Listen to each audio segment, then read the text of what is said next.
Welcome to Women Made New. I'm your host, Crystalina Everett. Thank you for joining me. Today we have Dan Burke, and we are in for a treat. But before we get into it with him, we are going to get a quick tip from Daniel Campbell so we can finish this Lent off strong. Hi, this is Daniel Campbell, Director of the Lay Division at St. John Vianney Theological Seminary for the Archdiocese of Denver, where we offer all sorts of classes for you, the lay faithful. The third kind of work we focus on during Lent, in addition to prayer and fasting, is almsgiving, which is not simply a matter of giving money or some temporal good away. Yes, we do that through almsgiving, certainly, but more importantly, Christian almsgiving is about what our Lord says in chapter 25 of Matthew's Gospel. Whatever you do for the least of the brethren, you've done for me. Conversely, whatever you did not do for the least of the brethren, you did not do for me. And that's what Christian almsgiving is all about. It's about seeing and serving Christ in the other. There may be a material service involved, but it's that deeper spiritual reality that distinguishes the act of Christian almsgiving from any other material service. Furthermore, our almsgiving, as St. Paul writes in 2 Corinthians chapter 8, verse 9, is meant to be an imitation of Christ, not just seeing and serving Christ in others, but an imitation of Christ. For as Paul writes, "For you know the grace of our Lord Jesus Christ, that though he was rich, yet for your sake he became poor, so that by his poverty you might become rich." The life of Jesus is a perfect lesson in generosity. He is God. He is infinitely perfect and self-sufficient in his divinity. Yet he became man to save us from sin and to give us his life to share in. He, the God of glory, made himself the lowest, poorest of men to enrich us with grace. So a contrast Paul draws between Christ's wealth, his divinity, and poverty, his humanity. Our Lord is the ultimate donor, so to speak, the one who inspires us to be generous in our own Lenten almsgiving. If you'd like to read, watch, listen to more about the Lenten season, check out our website at sjvlaydivision.org, and I hope you have a blessed Lenten season.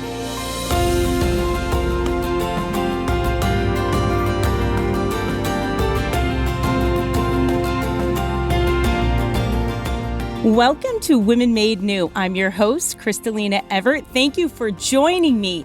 Today, our special guest is Dan Burke. Dan, thank you for being here.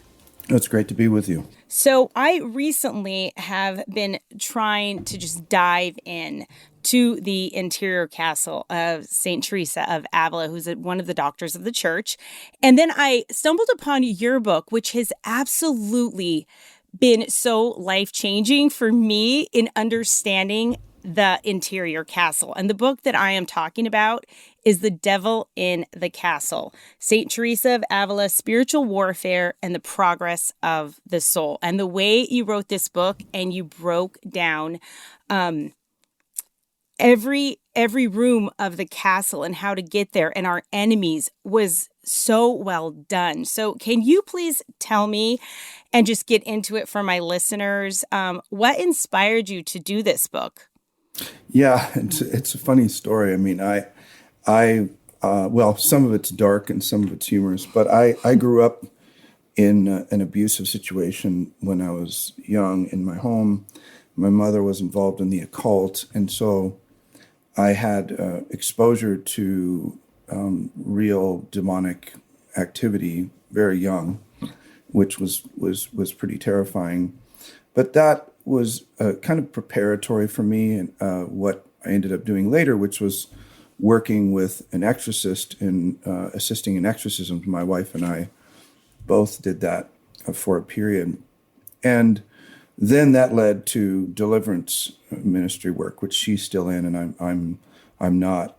But in the end, I wrote a book previous to this called Spiritual Warfare and Discernment of Spirits. And in the end, my question was, am I a little bit weird? And in the sense that I grew up in this really dark situation where I experienced the demonic. Then I end up, as a Catholic, involved in deliverance ministry and exorcism work.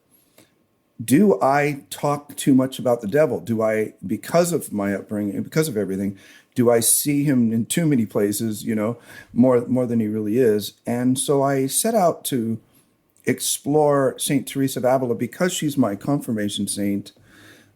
probably the most influential saint in my life, other than maybe John of the Cross. And I thought, I'm going to survey her work, and every time she mentions the enemy in any way, I'm going to highlight that. And it just started off as that kind of an exercise for me to see if I was disordered in my perspective. And what I discovered was that unless she is, if she's not, then I'm okay. And really came to the conclusion that, well, if she and I are both messed up, I'm in good company because she's a doctor of the church. So it was really kind of a check to see if I was, imbalanced in my perspective. And then it, of course, turned into a book, because what I realized as I was undertaking this survey of her work, how incredibly powerful her wisdom is at each stage of the game. And there's never been a book that anyone I'm aware of, including any spiritual theologians that I know, or there's never been a treatment since her writing of The Interior Castle or any of her books that specifically dealt with her perspective on spiritual warfare. And so that ultimately, my self-exploration led to creating the book for Sophia. Can I back up just a little bit in your life Yeah. how did you get to such a level of spirituality? Because you went from coming from a family that had just demonic entities Yeah. going to helping an exorcist. So in that Yeah. time in between that gap there, how did you get to that kind of level to where you could assist an exorcist? Because you came from such darkness, which I completely understand. But your journey in getting to that place and that strength in your spirituality, what did that look like? That's a big question. Yeah, it's a very big question. I don't know. I mean, I think fundamentally, when I came to Christ as a young man, I came out of total desperation because of the darkness I experienced in my home. And so my conversion was that for me, it was either a bullet or a reason. I was either going to put a bullet in my head, or I had to find a reason for suffering, because I was, even as I left my home, like many abuse victims discover, when you leave your home, you actually don't leave the abuse. It perpetuates in your heart and your mind and in your soul in many ways. And so from the standpoint of my conversion, and I'm Jewish, so my conversion was dramatic in that sense, but also in terms of just what I was leaving behind in my home life, was so profound, and it was so clear for me that there was no life outside of Christ. So in some ways, my life is easier than a lot of folks, I think, because when you come out of that kind of darkness, you don't ever want to play in it ever again. You don't want a toe in it. You don't want a foot in it. You don't want to be a foot away from it. You don't want to be a mile away from it. And so I've always been super fervent, just because of that gift of seeing what depravity and darkness look like and experiencing it. So that led to a life of prayer very early on. I've had a practice of mental prayer, I guess for 30, somewhere around 38 years. Obviously enriched more so by the Catholic faith. When I converted to Catholicism, I discovered another level of deepening of the interior life because of the great mystics like Teresa of Avila and the mystical tradition in general, but mostly Carmelite for me. So, I don't like the idea of, well, you're super spiritual and how did that happen? I think I don't feel that way. I just am I'm just a broken, desperate little Jewish boy who knows who his God is and what life without him is. And so it's just created a really on fire, sort of nonstop, blazing, I guess, sense of my conversion. It seems with the Interior Castle and St. Teresa of Avila throughout the book, there were two things that were almost just hand in hand keys that you had to have in order to be successful in this. And it was just that mental prayer, and that Yeah. mental component is huge. And then along with humility. Yeah, I mean, so she, of course, asks and answers the question: how does one become what I would call an authentic disciple of Jesus? And then, how does one, thereby, for her, it was how does one enter into the castle? It's the same question, and her answer to that question is presuming a sound sacramental foundation, of course. So we're talking at minimum, mass every Sunday, minimum, confession once a month, that sort of thing. What else has to be present for you to really grow in the way the Lord wants us to grow? And the first thing is mental prayer, which is really just spending time with Jesus and conversing with Jesus and coming to know him and giving him access to your heart, and you discovering his. And the second is examination. And what that is, she called it reflection, but it's understood to be examination of conscience, which is a daily reflection on who am I and who is God and where am I in that relationship, and what do I need to shed and what do I need to embrace or strengthen, and how are we walking together. And so when you begin with mental prayer and you begin with that kind of purposeful examination, the product to your question is humility, because it's very difficult to think, very highly of yourself when you're constantly bringing yourself to the presence of God and constantly comparing yourself, if you will, or asking, who is God? What is he calling to me? And where am I actually? And that gap produces humility quite readily. And that's really some of the most important first works of the Holy Spirit in the soul as they enter into the interior castle. Now, can you just break down in an ABC way for people who don't understand fully or grasp the concept of this interior castle? Yeah, so the interior castle is just an analogy that St. Teresa used. She was brought up in Spain, of course, and there were old castles everywhere. I lead pilgrimages to Spain with my wife, Stephanie. And, you can see the first convent where she met St. John of the Cross was in Medina del Campo. And as you step out of that convent from the second story, you can see a castle on the horizon. So they were everywhere. And she used the analogy of God being at the center of the castle and there being thousands and thousands of rooms. She speaks of, 7 rooms, but she talks about how there are thousands of little side rooms and that sort of thing. And the outer court of the castle is a place that's very difficult to get past.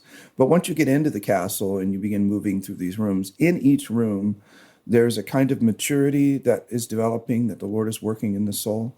There's a spiritual warfare that is happening to purify the soul.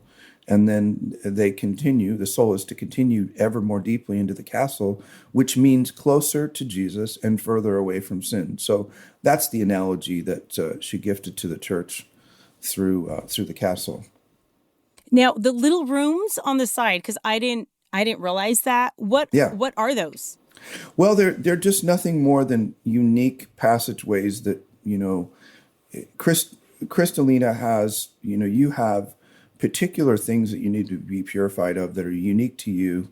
And I have, things I need to be purified that are unique to me. We both have different, we're both married. So we share that state in life, but we both have different roles. And there's a lot of different things within us that need to be healed or that need to be strengthened or whatever.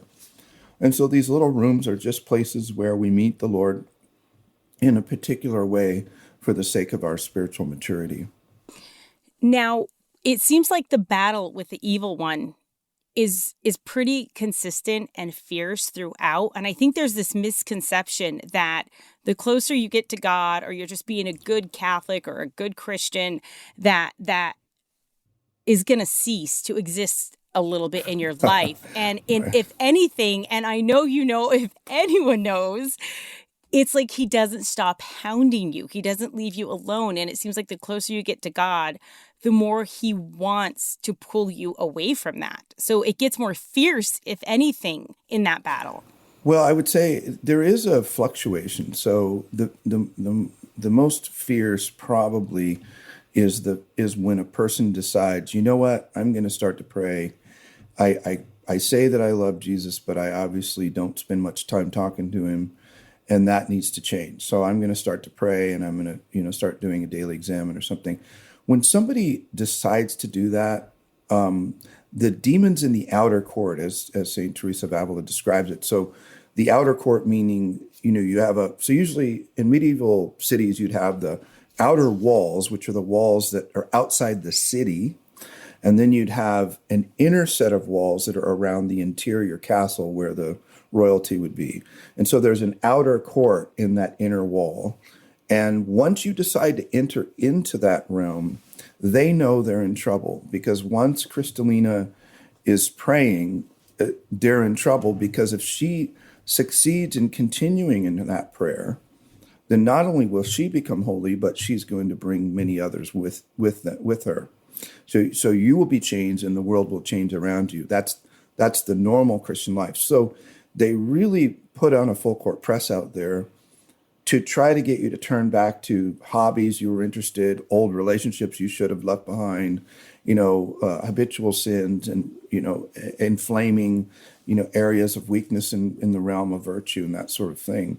So that is very intense. Then when you enter in, you get into the second and third mansion, what happens is you're more aware of sin than you've ever been before, and you're more aware of the battle than you've ever been before. So in your perception, things are worse.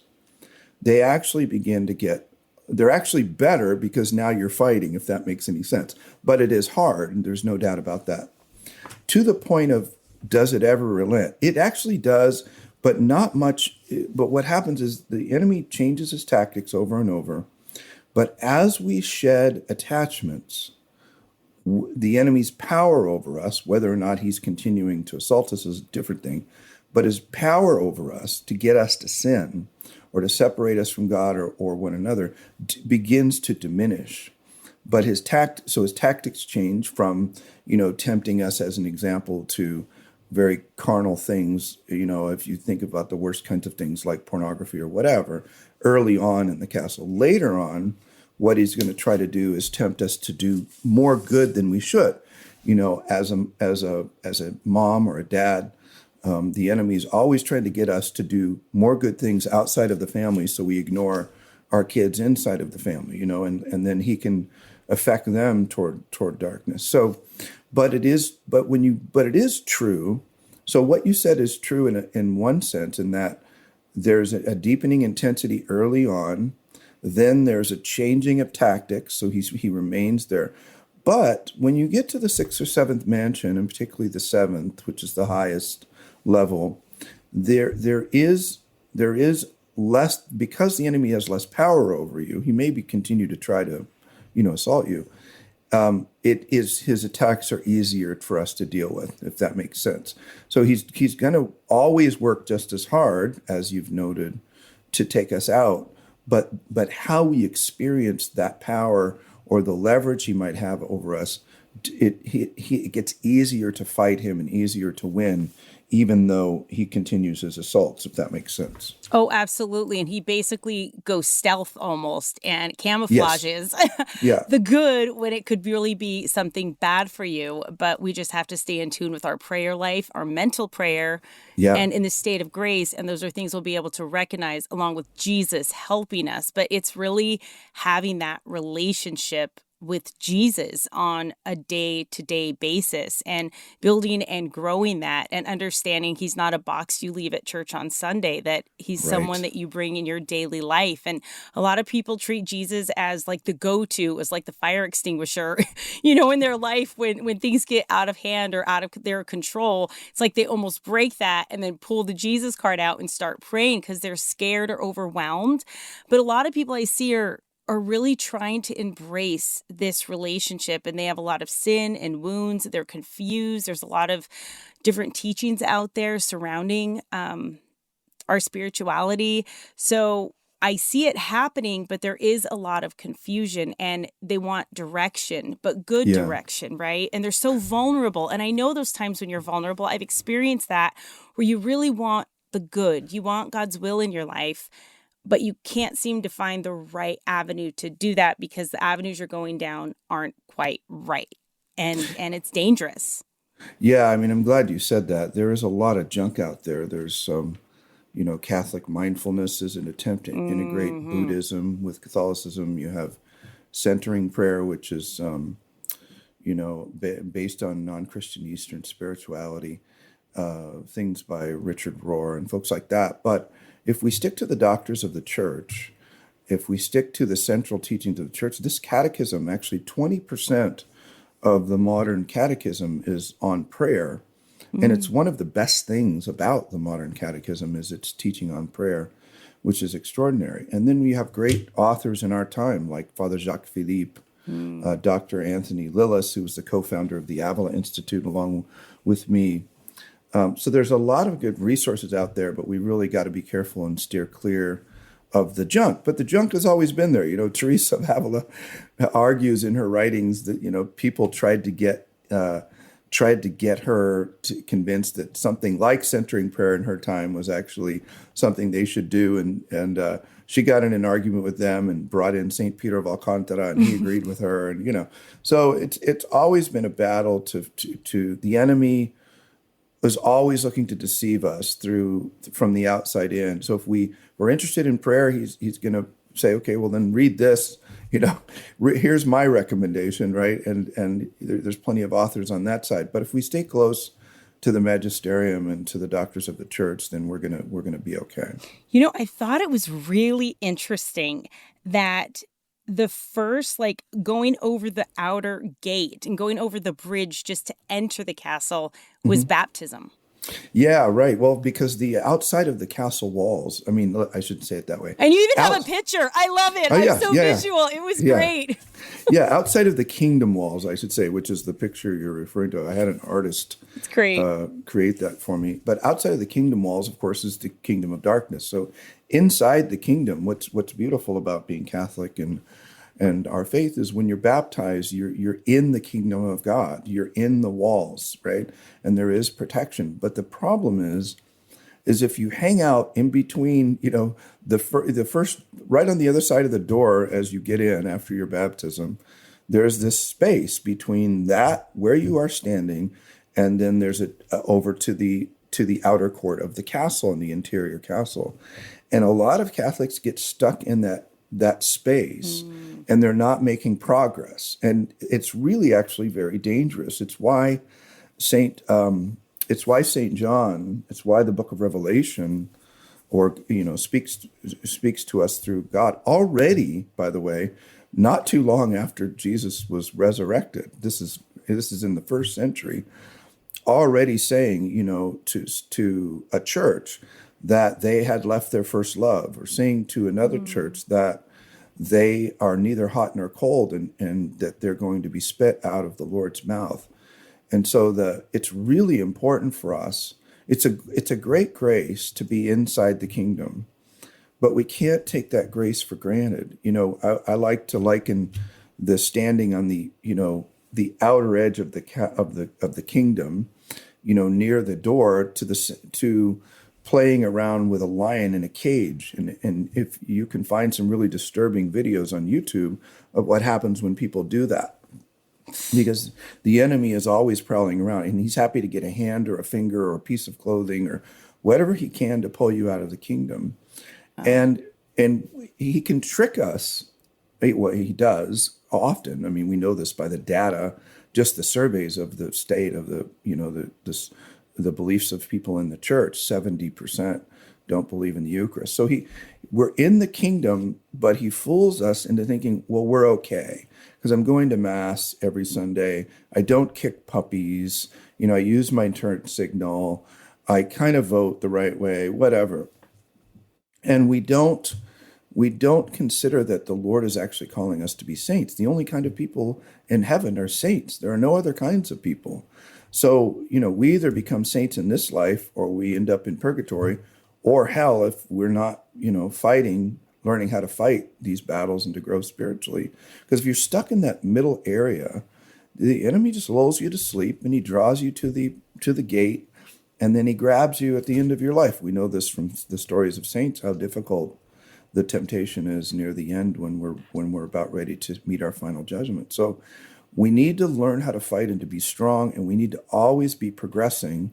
And if we're not progressing, we should be very, very concerned that we're in a very bad spiritual place.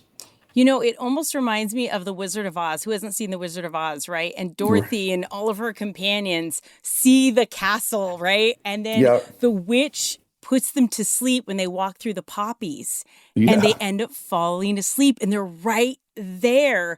And it's almost like the world and its enticements and the evil one is like, put people to sleep, and they don't realize what's happening almost to them. But they're like, well, I'm in the castle. I'm in the court. I'm there. I'm baptized. I'm good in everything I do. But they don't realize you're right. You haven't even entered. You're just right there on the cusp of it. And it's dangerous. And I love how you bring the example of the sacraments into it.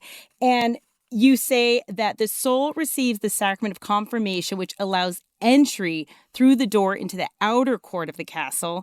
And this is where the battle begins to pick up intensity. And people don't understand, Dan, that when they are confirmed, it's almost they're entering in to becoming a soldier for God. That is where they're ignited. That's where you are recruited into God's military, almost, to put it in perspective.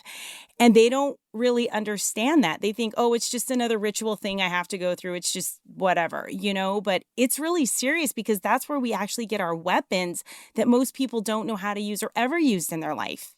Yeah, that's well said. I mean, it's why we're called the church militant, and it's why St. Paul said we're in a battle. Mm-hmm. We have weapons of our disposal that have divine power, and we're supposed to fight with those weapons. And so, yeah, it's really kind of spooky that people don't know what's going on. But it was true in the first century. I mean, Jesus with his disciples, not people who were outside of his interior. These are people who he saw every day and he talked with regularly. He even saw in them confusion, which is why he said in Matthew 7:22, he spoke of the issue of saying to someone when they got to their final judgment, even though you called me by Lord, even though you did things in my name, even though you, let's just apply it, even though you went to Mass, even though you were, in quotes, a good Catholic, your final judgment, at your judgment, I'm going to say, depart from me, I never knew you.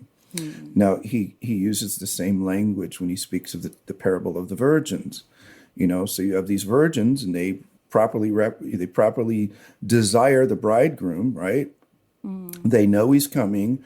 They're preparing in some way, but 5 of them were actually prepared, and 5 of them were not, but they were all virtuous. So being good doesn't solve the problem of sin. Being good doesn't get you into heaven.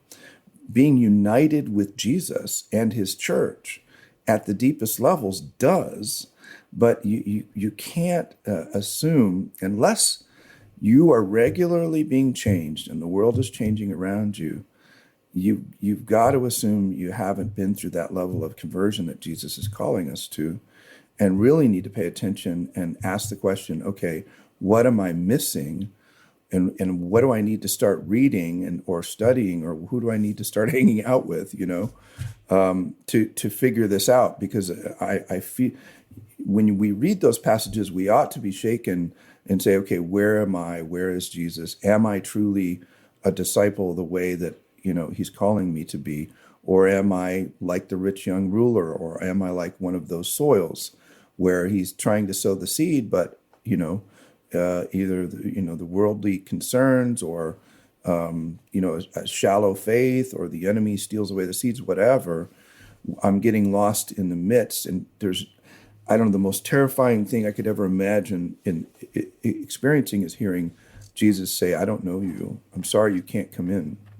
you know? Oh my goodness, you can't come in. That's so scary, Dan. That's so scary. Again, we are talking with Dan Burke about The Devil in the Castle, St. Teresa of Avila's spiritual warfare and the progress of a soul. And we are going to take a quick break with our friends over at EWTN, but we will be right back with more from Dan Burke. So please stay tuned.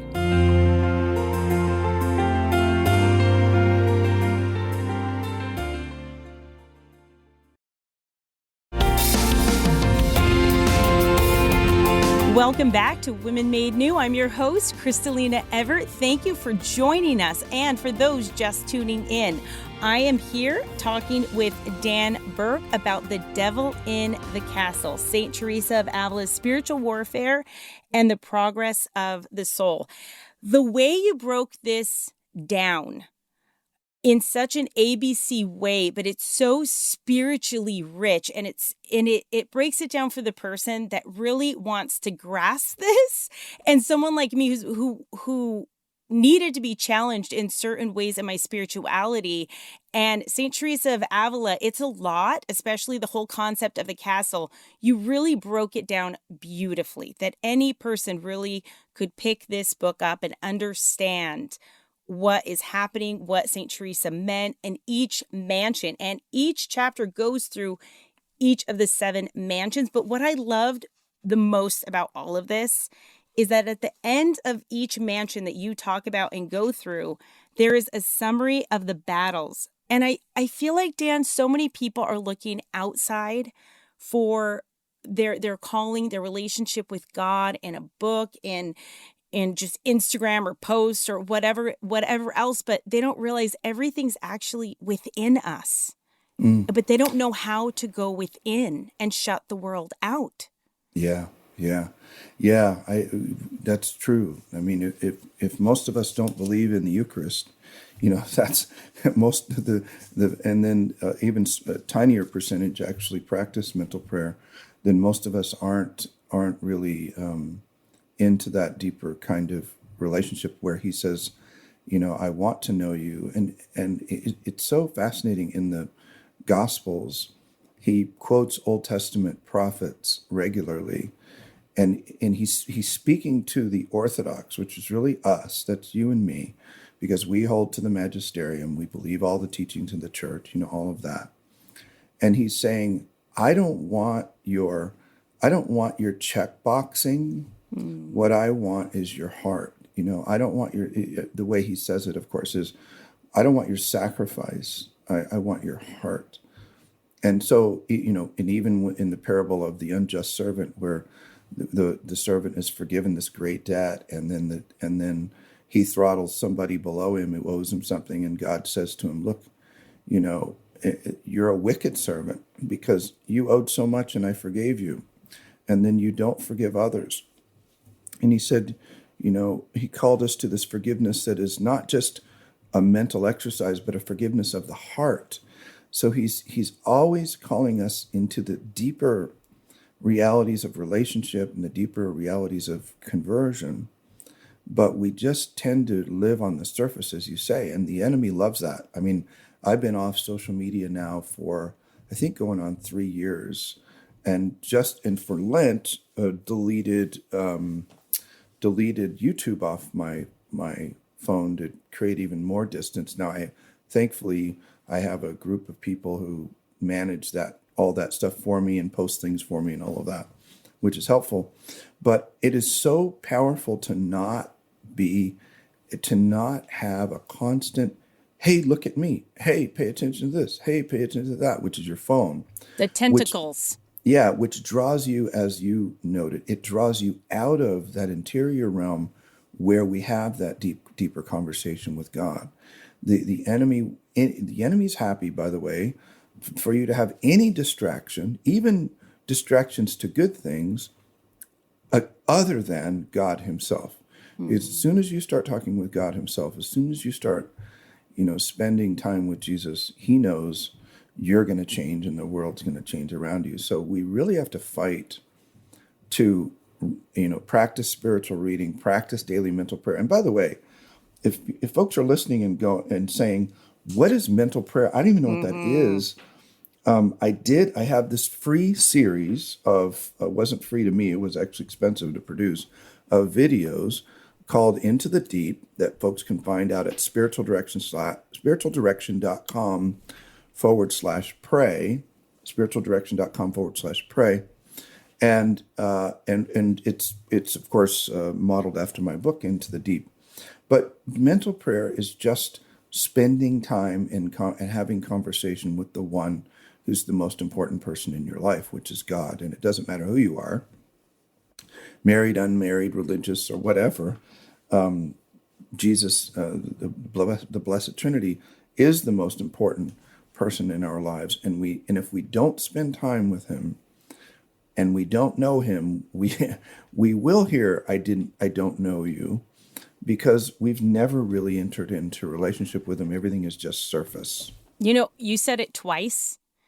He is the most important person in your Right. life. And I'm going to say that again and reiterate that because a lot of people will put everything else in front of Jesus, Yes. their husband, their spouse, their kids, their Yeah. work, and they hear those promptings deep down, right? But they're Yeah. like, well, later, it's not that important. I have to deal with this. This is important. But Hmm.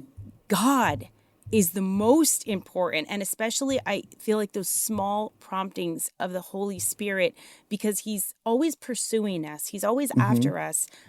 But why is it that they don't listen to that, or it's so hard for them to listen to that? Like if someone is wanting to start this, they know Jesus isn't first, but they're really just at the bottom level here. How can they just start? They want to start, but they don't know how. And they're just like floundering.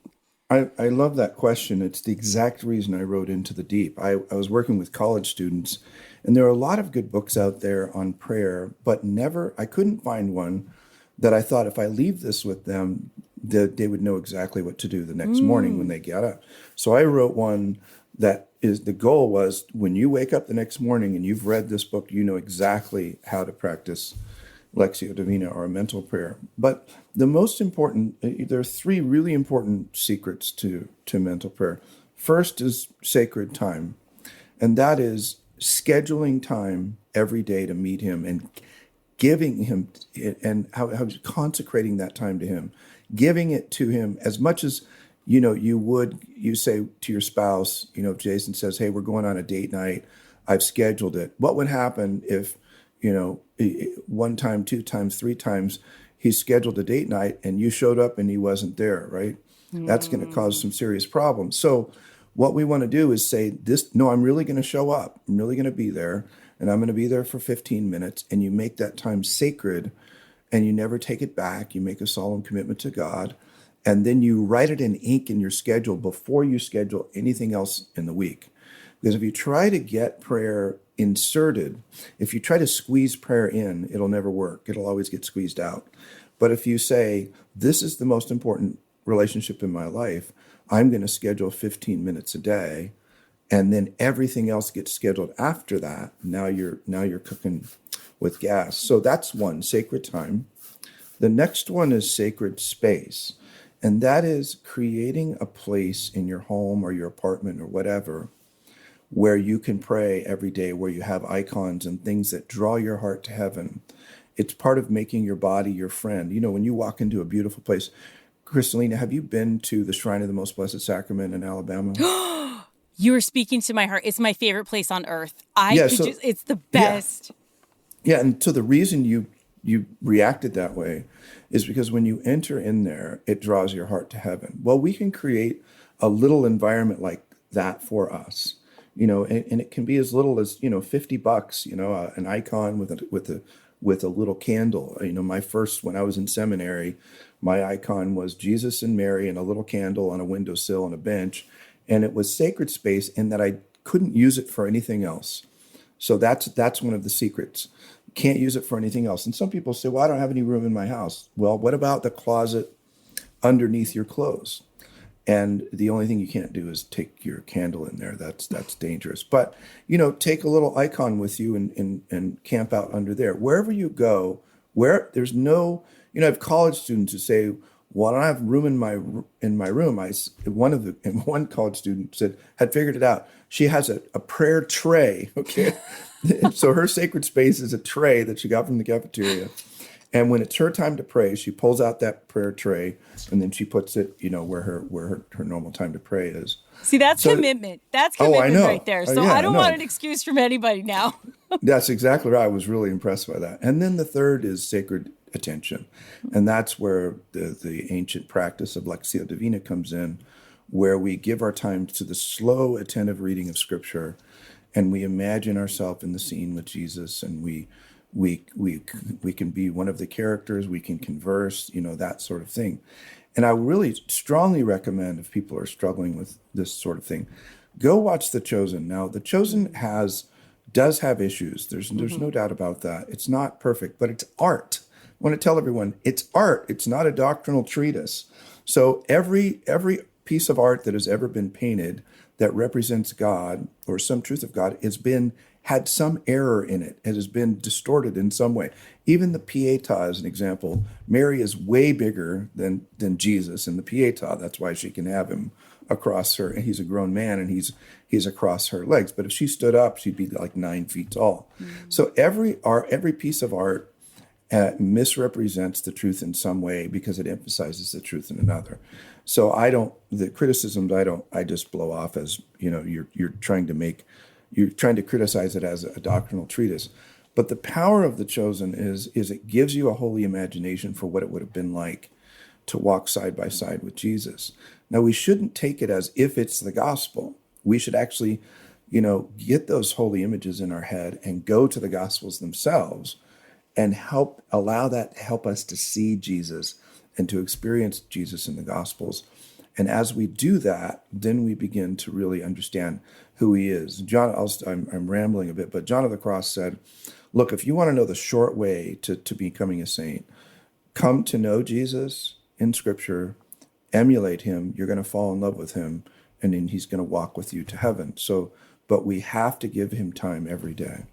It's so important, you're right, to schedule that sacred time, because it's been a while now that I signed up for this hour of adoration at our church, and they just needed somebody. And so I made it kind of just, okay, that's my non-negotiable. And that's what Good it for needs to you. be, is that non-negotiable of that time with Jesus. And ever since I did that, and nothing gets in the way unless I'm sick, right? Yeah. But it's been life-changing for me. And I've always tried to be very Eucharistic, but when I could fit it in. But it's very different when it's just set in stone and you Yep. have to be there, rain or shine. And you would be for your mother, your husband, your kids.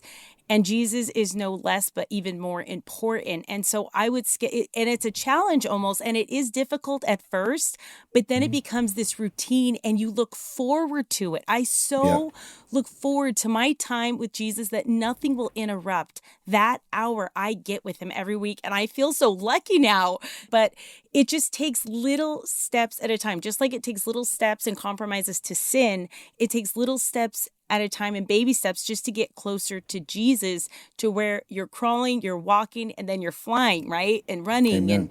And Amen. it's just an act of the will. Yes, it's very powerful. It is true. How many little ones do you have at home? 8, 8. And what are the age ranges? 4, all the way to 19.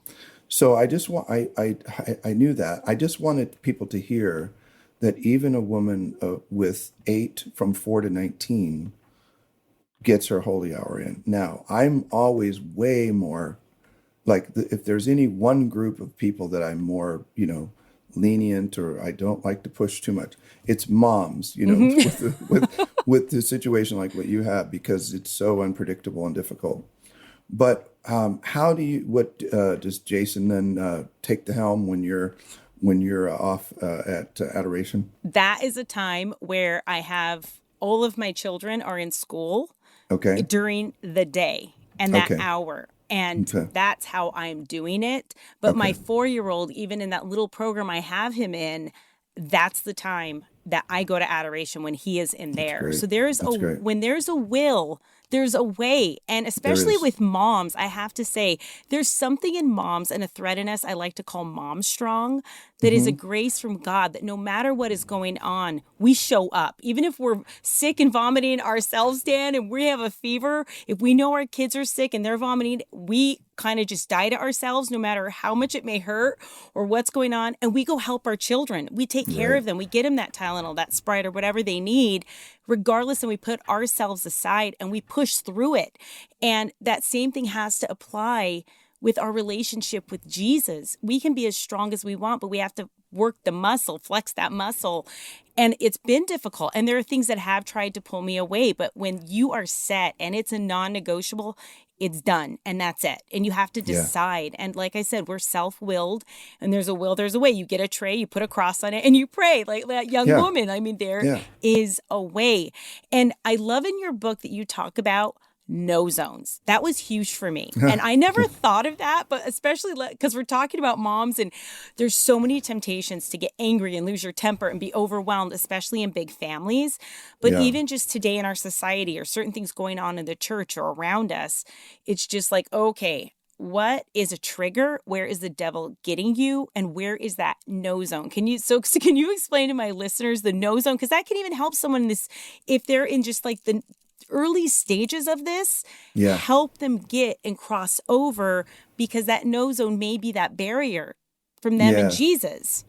Yeah, so the no zone is the near, NO stands for near occasion. And the near occasion, the next step, so if you think of sin at the middle of a target and you come out one layer, one ring, that's the no zone, the space between that ring and then going into the sin, the near occasion zone. And the near occasion zone is a zone where it's like you have two powerful magnets that are now close to one another. As soon as you step into the near occasion zone, it's almost impossible to get out without sinning. And so that's why we can actually confess that. And it can be a venial sin to expose yourself to the near occasion, because it can lead you to a mortal sin or some kind of serious sin. So, but the no zone also is preceded typically by desolation. And the thing that we need to do to overcome habitual sin, or things that constantly plague us, or things that we're ashamed of, that just we seem to always take to confession, is we have to begin to become aware of, well, what causes desolation, and am I fighting desolation, and am I aware of the enemy's movements here, and why do I feel this way? And then realizing that desolation typically leads us to the no zone, and then that snaps those magnets together into sin. But when we begin to work on our interior life, like through reading Devil in the Castle, I talk a lot about desolation, of course, in spiritual warfare and discernment of spirits, and how to fight, specific ways to fight desolation. But when you realize the enemy is always trying to get you, when you're in desolation, to sin, you begin to recognize, okay, I'm in desolation now. I need to be aware of what he's trying to get me to do. And one of the principles that can help you in this moment is to do the exact opposite of what you're being tempted to do when you're in that desolation, or right as you step into the no zone and say, no, I got to get myself out of here. But it requires, it requires what we've been talking about, which is daily practice of mental prayer, daily examine, so that when we wake up in the morning, I do an examine when I go to bed with my wife. We pray Compline together and do a particular kind of examine.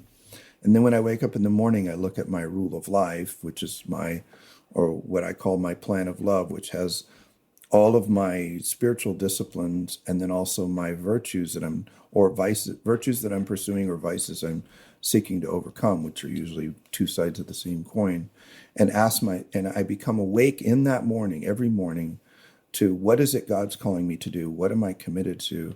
And then my goal is to stay awake to that all day. And when you're awake, then you begin to see patterns of desolation, or you feel it.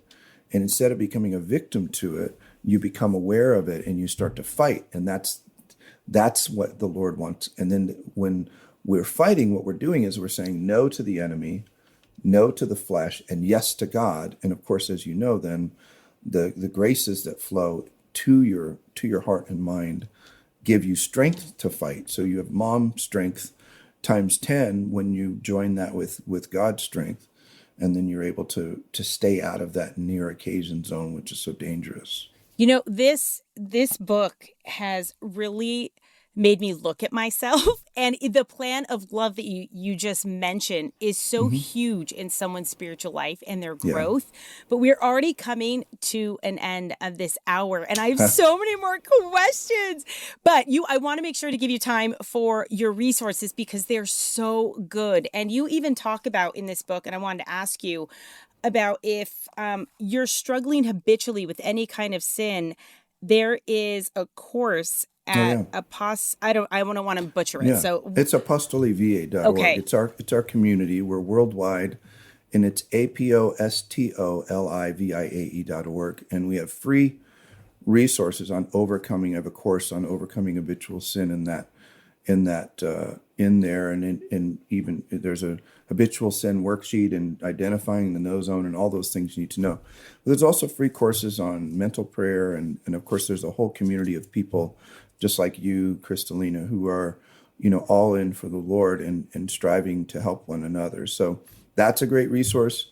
Spiritualdirection.com is probably, most people know us from there. We have millions of readers in 190 countries, and that's got thousands of articles as well there. And then those are free resources.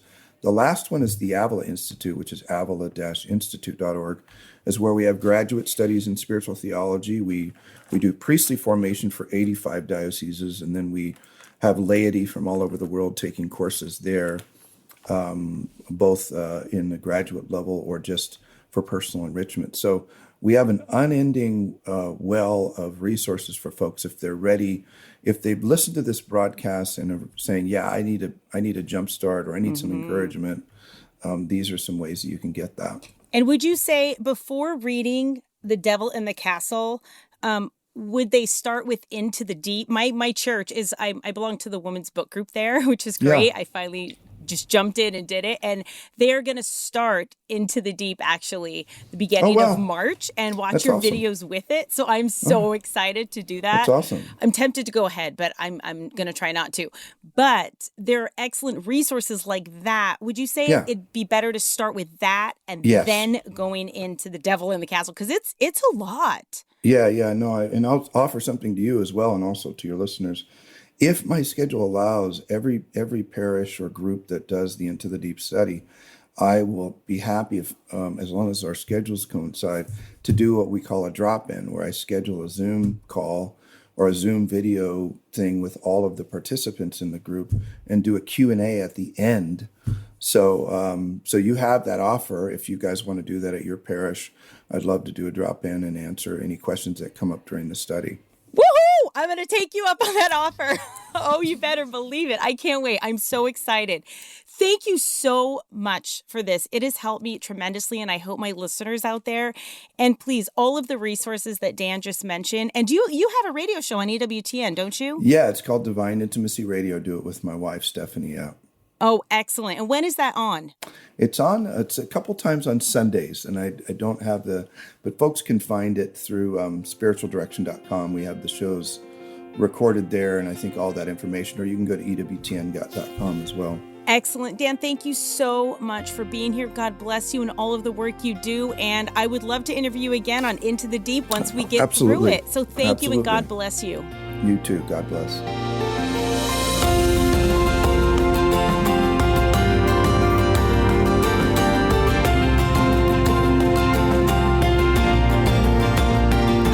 Thank my guest again, Dan Burke, for being here. And don't forget, the Cabrini movie is still out. For those of you that have not gone and see it, it is worth your time. I hope you all have a wonderful weekend, and God bless you. See you next weekend.